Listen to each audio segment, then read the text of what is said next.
My name's Kyla and I work for the Wai Tai Wai Māori rōpū. So we have like a couple of areas that we're focusing on, and we test like the water quality. We're also focusing on like syncing it with like the maramataka, so doing pumahara, like tiro, and then kind of putting that into our own maramataka for our iwi.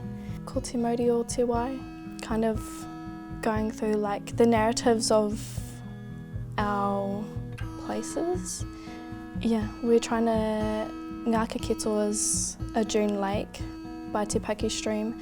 It's been taken over by like an invasive weed, so we're trying to come up with a plan to like restore the lake if we can. And then we have Wai Tai, which is like a lagoon. That's another one of our places, and that's in pristine condition. So we're just, I guess, like monitoring and collecting data. It's a little bit different to everyone else's job, so that's kind of what we do.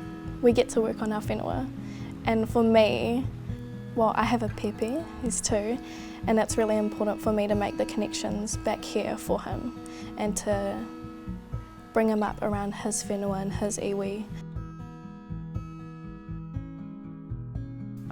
My biggest challenge would be I'm a solo mama, yeah.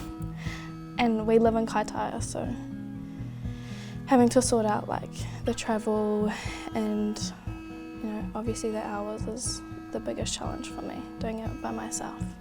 I just want to see the taiao thrive, you know, and like I feel like at the moment with society and stuff, we see ourselves as taiao and then us like humans, but like to kind of join together and, you know, like we're part of taiao, we're not this superior being, you know.